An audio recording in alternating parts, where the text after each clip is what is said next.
The voices called her name in the dark. Sometimes they whispered warnings, other times they screamed. But here's the thing, no one else could hear them, and what doctors eventually discovered would shatter everything she thought she knew about her own mind and her body. You're watching The Human Condition, where every disease has a story. Tonight, an invisible condition that can hijack your senses, make you doubt your reality, and reveal the shocking link between your ears, your brain, and your sanity. Sarah Green was 41, a nurse, a mother, and a marathon finisher. She was sharp, healthy, and level-headed. Then one night she heard it, a man's voice saying her name. Sarah. She turned on the light. The room was empty. At first she thought she'd been dreaming, but over the next few weeks, the voices returned, sometimes gentle, sometimes urgent. Don't go there. Check the door. They're coming. She told no one, not her husband, not her colleagues. She knew what it sounded like. Crazy. The voices became more complex, full conversations, as if two strangers were speaking just out of sight. They debated politics. They argued about the weather. One even sang. But the strangest thing, they were always in her right ear. And that detail, though she didn't know it, was a crucial clue. One afternoon at work, Sarah was taking vitals from a patient when a deafening siren filled her right ear. It wasn't real. No one else reacted. She nearly collapsed, clutching her head. Her coworker rushed her to the ER. The on-call neurologist took her story seriously. "You're not crazy," he told her, "but we need to figure out if this is in your brain or in your ear." Sarah underwent an MRI of her brain, a CT scan of her temporal bones, full audiology testing.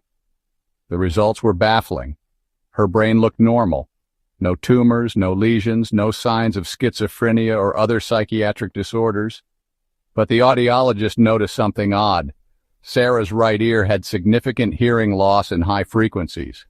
The culprit was something called musical ear syndrome, a rare form of auditory hallucination caused by hearing loss. When the brain stops receiving normal sound input from the ear, it fills in the gaps by generating phantom sounds, sometimes music, sometimes voices. In Sarah's case, her right ear had a damaged cochlea from years of working around loud hospital equipment and a bout of untreated ear infection years ago. The brain was overcompensating, creating vivid, lifelike voices. This phenomenon is similar to phantom limb pain in amputees. When sensory input disappears, the brain tries to recreate it, sometimes with terrifying realism.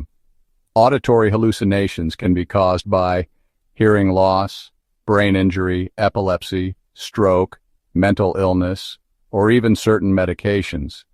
But the key difference? People with conditions like musical ear syndrome know the voices aren't real, yet they can't stop hearing them. There was no magic cure.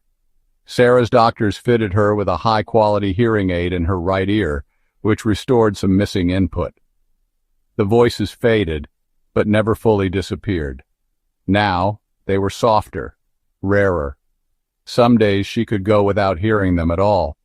Other days she'd still wake to a whisper in the dark. She joined an online support group and learned she wasn't alone.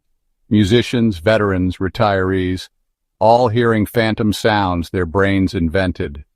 Sarah admitted that the first few months broke her confidence. She stopped going to crowded restaurants, afraid she wouldn't know which voices were real. She avoided long, quiet walks. Silence seemed to invite the hallucinations.